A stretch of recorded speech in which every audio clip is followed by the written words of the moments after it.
We're rolling. Welcome to the House Dudes podcast, where we invite you to follow us on our journey towards financial freedom using the power of real estate. I'm Jack Haas. And I'm Josh Koth. Here at House Dudes, we believe in a couple key principles. Number one, the best way to retain information is by teaching it to others. And number two, a rising tide lifts all boats. We're not competitors, we're a community. So let's get into some real estate investing.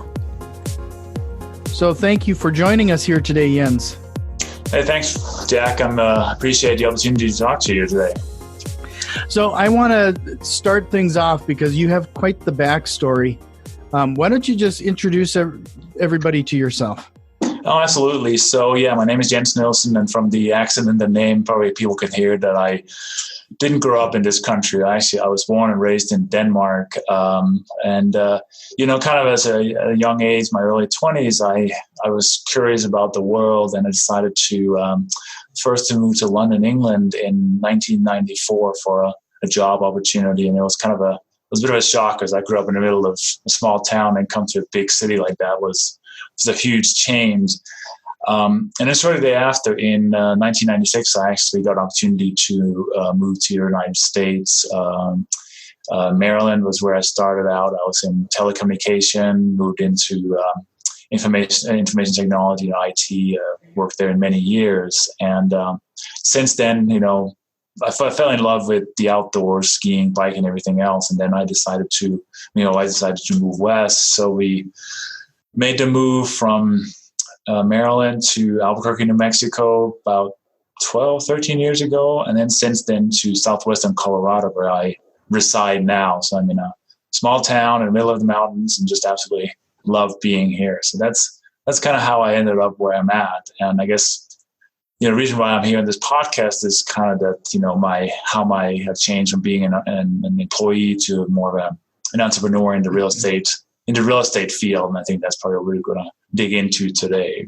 Yeah. So how did you get into real estate? I seem to find and run into a lot of IT related people when it comes to real estate, and everybody has kind of a different story. So how did that start off? I think, having a job is kind of seen as as security to a lot of people. You got a job with a steady paycheck, and, if you put money into your 401k, you can retire one day. But I also realized there's very little security in that my employee can decide to let me go in at any time, or the economy can change. So I decided I really wanted to create a passive source of income. And that's really where real estate struck a chord, right? Because you can control the asset, you can actually see it, and you can improve rents and so forth. And I'm in the real estate, like a multifamily investing for passive cash flow through rentals, just to clarify that. And I decided that was a good avenue to generate that side income to create some additional, security for me and my family. And I don't know what come with the IT people, maybe just because we're analytical and we can take the numbers from a deal and really analyze it and dig into it. And that feels, maybe natural to us, I guess. So. Sure. So you've been focusing on multifamily. Did you jump directly into multifamily? Most people kind of put on the training wheels with single families, and then they kind of work their way up. Did you just jump right into multi? Just straight into multi, because where I live right now, the median home price is somewhere north of $500,000. So I couldn't see myself going and buying a house here and renting it out. The numbers just wouldn't make sense. So I had to go out of my local area. I did look at a few, maybe an hour drive. I looked at some single families. I was like, it's too much work for little gain, in my opinion. Mm-hmm. If it was locally, I could do it all here. Maybe it's a different story, but I was like, okay, I got to go out of town. So let me just move straight into multifamily. And I started talking to people. I have a friend here who owns some multifamily out of town. And he just said, hey, don't worry about the single family. Just go to multifamily. This is how you analyze them. And he connected me with a broker back in Albuquerque. I decided to go there and just bought a fourplex, and just to see how that would go, essentially. So that's how I started. So how long have you been doing this now? It's a little over 3 years. Sure. So it's not a ton of time, but I've grown my portfolio from, I think we own 82 units, me and a couple of, most of them owned by me and my wife. And then we have a couple of partners in some other properties. And then, I've actually started raising money for some syndications. So I'm close to 500 units that I own kind of actively. And then I've done a bunch of passive investing too, through self-directed IRAs and other things. So it runs a gamut from mobile home park to self-storage to multifamily to note funds and everything else. So it's sure. So tell me, how did you decide to start the syndication? So, a lot of people look at syndication as kind of the holy grail for multifamily investing, because you run into the problem of running out of your own money at some point, right? So you can either continue to save and find a way to to buy additional properties in your own name, or you can syndicate, essentially, using other people's money to buy bigger properties. And I felt like that was a good path to take to continue to grow, essentially. Mm-hmm. So you place a lot of importance in education and stuff too, regarding especially the multifamily investing. Can you talk a little bit about that? And I think you actually coach people as well. Yeah, I mean, so when I first started out, I didn't really know what I was doing. I just, read a few books and tried to not make too many mistakes. And I at some point realized, well, this is all good and it's my own money. But if I at some point, want to bring on partners and bring on other people, I need to make sure I'm educated, make sure I know what I'm doing, can underwrite a deal in great detail, but also can look at markets, can look at trends and everything else. So I joined a coaching group. It's been, over 2 years now that I learned a bunch of stuff from. And then I felt like I grew personally enough so that I could actually help other people so I can help other people with their growth as an investor. And so I've kind of done some of that too, helping some people to bring them up and get them started. Sure. So do you offer this type of education like on one-on-one basis, or is it more something people can find online? It's more like one-on-one. I mean, there's plenty of resources out there to learn from various, Bigger Pockets and other websites, but I try to work, with people one-on-one to just kind of bring them along and really teach them. Sure. Mindset too, right? Because we end up getting analysis paralysis and don't really know how to go to the next step. So that's what I help people with, Yeah. So let's talk about that a little bit. Mindset has become is such a big part of this, and it is hard for people to even just to get into the single family investing. You jumped right into the multifamily. What kind of mindset or what kind of hurdles did you find people would have to work through?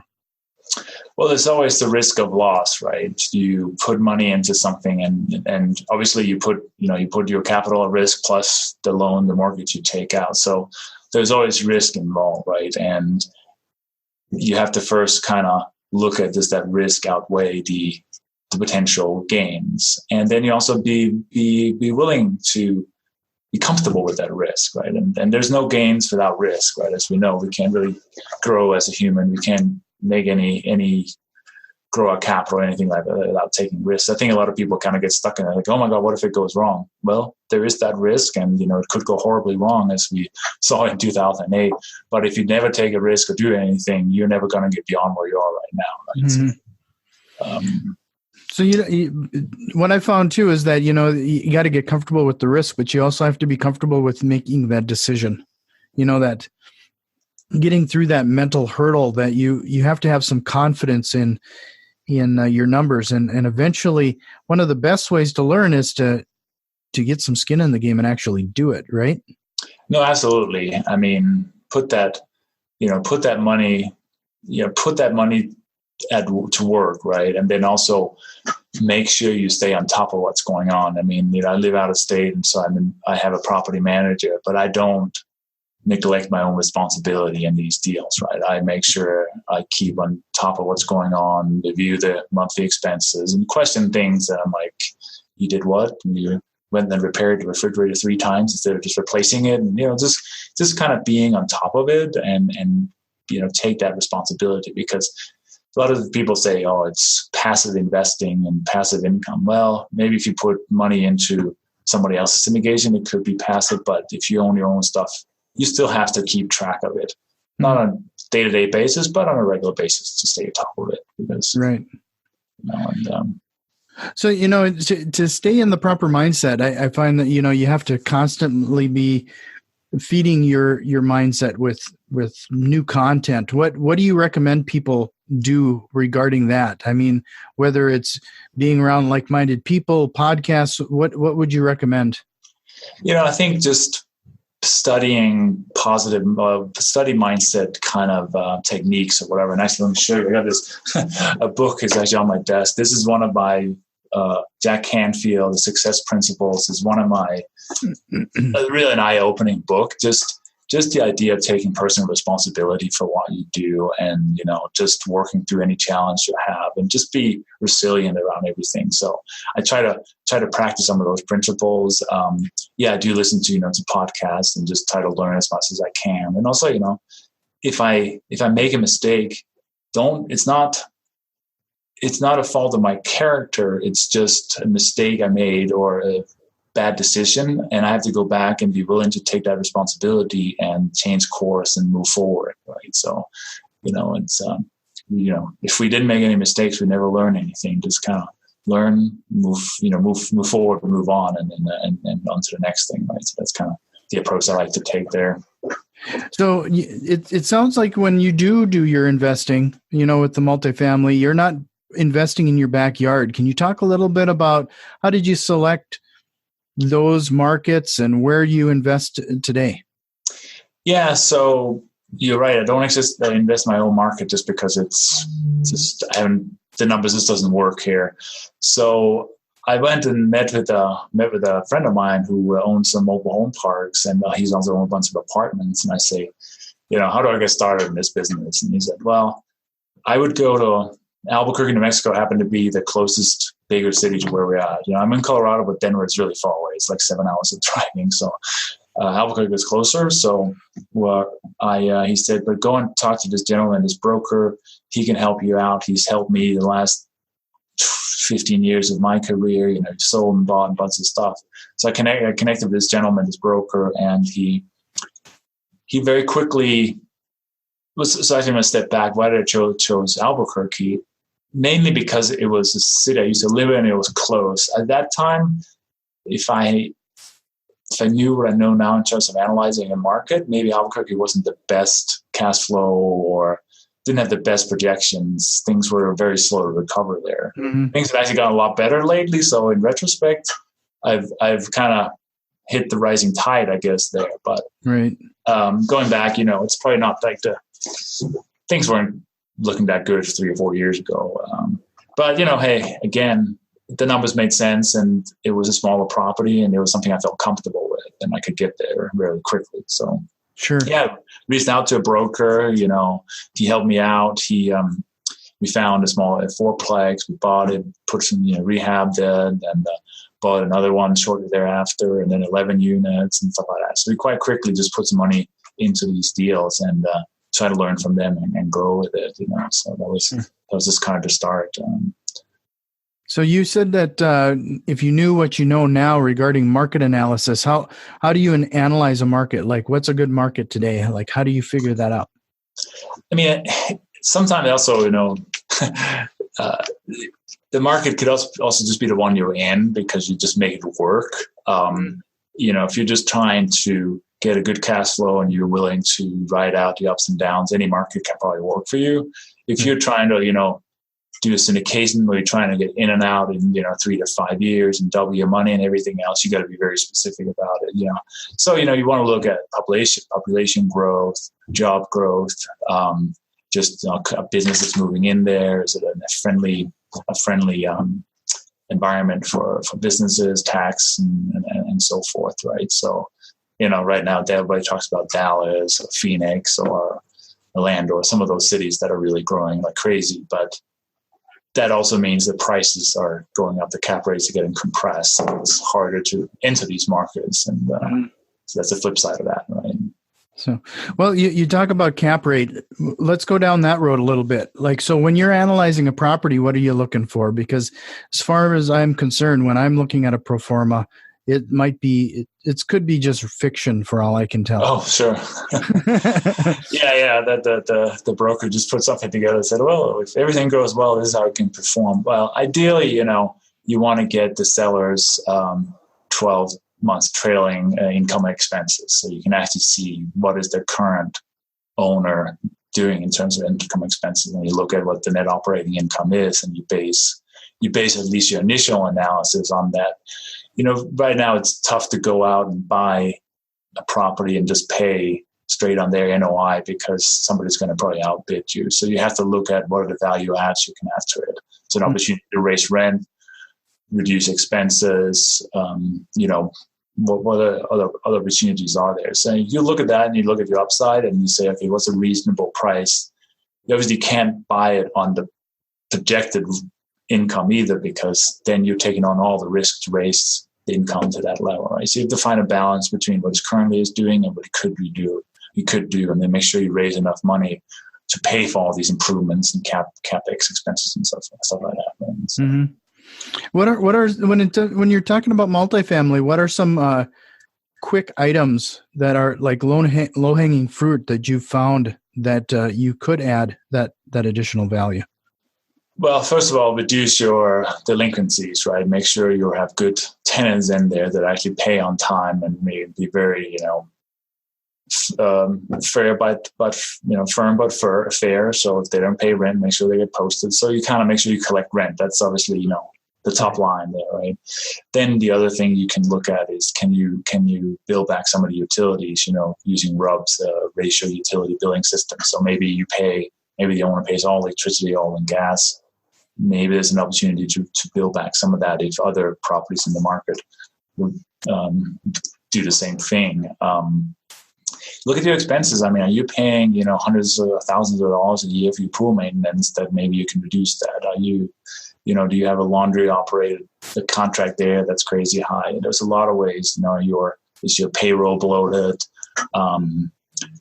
Just negotiate. Look at every line item on the current expenses and see if there's an opportunity for improvement there. Is your insurance too high? So there's a lot of ways just to maximize the current performance of it. Then obviously the next step is, can you raise rent? Can you improve the property and raise rents? Which is the value add. Sure. So do you find that as you're dealing and looking at some of these opportunities, a lot of landlords get comfortable with the status quo? And, you brought up insurance and some other those type of costs, those recurring costs, and they get comfortable and they just don't shop around, and there's opportunity to be had there? Well, absolutely, right. If you bought this property 10 years ago and you're making good money on your initial investment, yeah, hey, I don't have to worry about it. I mean, we just bought a deal in Pennsylvania where they were running 10% vacancy and the submarket was more like, 3 to 5. I'm like, why are they not trying to optimize the performance there? Well, and they were out-of-state owners. They probably didn't care. They're probably making plenty of money on it. And they're like, whatever, we make our 10, 12, 15% on it, so that's fine, mm-hmm. But obviously, as a new owner, we needed to push that to make a better return on our investment, because we have to pay more money for the property, right? So yeah, of course you get comfortable, right? So it's just look at you get your car insurance bill and it goes up a little bit, and you're not motivated enough to go and renegotiate until it gets too high, right? Right. Yeah, I was wondering, about that. I think of the car insurance because you kind of just follow suit year after year. It just gets renewed automatically, and you don't really take a moment to shop around and make sure you're getting the best price. So I would assume that that's probably the case with a lot of property owners just in general. I think so, especially if you own it for a long time. You're not motivated enough to really optimize the performance. But then, if you go in and buy and syndicate it and you're really trying to maximize the return to your investors, you have to look at all those things, right? And but then obviously over time, do you also get comfortable? I mean, that's a risk you take, right? And you have something you have to stay on top of, and right. Your return starts falling off. You got to look back at how can we, what problems have you encountered? How can we improve that again? So. Sure. So as you're collecting this information on this new market, you already talked about building or, having a broker. You're working with a broker of some kind. First of all, are they bringing you these opportunities? Are you finding these off market? How does that work? I mean, it's a mix, really, it's a relationship-based business. It's like, who do you know and how can you, how are you connecting with these people, especially with brokers? What we try to do is stay in touch with them, reach out regularly and make sure that that they'll send deals to us. I mean, obviously an off-market deal would be great. Most larger apartment complexes do get advertised because they're trying to get the best return for their seller, right? But yeah, I mean, definitely those connections with brokers seem to be kind of the best approach now. I mean, I've bought some smaller properties through direct mail, as I know it's, super popular in the single family space too and stuff, but I don't know that works on a 200 unit apartment building. It works on a 16, 20, 30 size unit. And that was a good experience. But so really, what are you targeting? What are you trying to buy? If you're trying to buy a 20 unit, I think direct mail would be a good opportunity. 200 units, you need a broker relationship, a mini broker relationship for sure. So how do you establish that relationship? Have you been just cold calling some of these brokers, introducing yourself, or is there other avenues that you go down? Yeah, I mean, what I like to do is when I go to, first kind of connect with them remotely, email, phone, and just, making sure that broker handles the type of properties you're interested in. So if you're looking for a 200-unit apartment building, make sure that, Joe Broker sells or brokers those deals, right? Mm-hmm. And then, start getting those conversations, call them on a regular basis. And also very importantly, when they send you deals, look at the deal and give them feedback and say, yeah, this is the right area, but I just can't make the numbers work because of whatever. So, just becomes just a black hole, right? And then, when you go to the market, set up, meetings with them, lunch meetings, coffees, dinners, whatever it is, to really become a familiar face to them, So and if you ever find a property you want to buy, make sure you do what you're going to say you're going to do, like follow through, don't start renegotiating and retrading everything. Just be a man, man of your word, I guess. Right. So people take you seriously. Well, if people were interested in getting into multifamily investing, you already touched on quite a few things, but how would they get started and how would they get a hold of you? Well, I think to get started, you have to decide, do you want to be active? Do you want to control everything? And do you want to buy your own property and manage them, or maybe have somebody else manage them? But your own portfolio, if that's the avenue you want to go, connect with brokers and try to find, 4, 8, 12 units that you can buy. That's it's a good way to get experience. It's also, I find these smaller properties don't always perform as well because they're not big enough to scale, right? If you're, like your job and you just want to, build some long-term wealth and get some passive income, getting into a syndication is an awesome way to do it too as a passive investor, right? Just go out there, connect with people that syndicate. It's, if you're not familiar, syndication is essentially a group of people that come together for the purpose of buying a large apartment building. There's active people and there's passive investors in there, and the passive investors put money in but don't have any day-to-day operation on, but they just get expected return on their money, right? So, I've done both. I mean, I like the mailbox money. I also, so I find there's value to both sides. You just got to figure out what kind of investor you are, right? So coming to the end of this, I always ask: is there any question that I didn't ask that you wish I would have? No, I think we've covered a lot of it. I mean, I like to kind of offer to people that listen to your podcast. I like to talk to people from everywhere. So if anybody want to get on a call with me, they can go to my website, opendoorscapital.com/call, and they can book a call with me. And I've had dozens and dozens of calls and connected with people through all over the country, and it's been an awesome experience for me. So. Yeah, that'd be great. And I will definitely make sure I include that link in the show notes. But I really appreciate your time and your expertise. And it's an amazing story to hear, especially knowing that you're an immigrant that has pulled this off in a relatively short amount of time. I mean, that's really cool. Yeah, I think it's just we can do anything we set our mind to. We just got to be clear about our goals and then work towards our goal on a daily basis. And I think anything is possible, So that's kind of the mindset I have. Yeah, it's a great mindset to have. So thank you again for joining us this week. Thanks, Jack. I appreciate it. We've put a lot of effort into providing useful content, and if you found value in the show and have any interest in supporting us with a small donation, head over to patreon.com/housedudes. And if you have any thoughts or questions, shoot us an email at info@housedudes.com. You can also find us on Facebook, Instagram, and Twitter @housedudes. And if you like what you're hearing, head over to iTunes, subscribe, rate, and review the podcast. It really helps other investors out there find the show. And remember, massive positive impact requires massive positive action. We'll see you next time. This episode is brought to you by housedudes.com. Do you live in a good cash flowing market? If so, turnkey isn't the best choice for you. You should buy in your market. If you don't live in a great market for investors, where can you find profitable cash flowing properties? We love the Midwest, where prices are reasonable and the people are great. We personally invest here and have lived in the area all of our lives. So how does turnkey work? We find the property, we rehab the property, and we find you a tenant and place you under the care of our local property manager, who we trust with all our own investment properties. I'm sure you have questions about how the process works and what to do next. If that's the case, fill out the contact form on housedudes.com and we'll reach out to see if you are a good fit for our business. We have a limited supply of properties every month, so we can only sell to a select few qualified buyers. We'll see you on housedudes.com.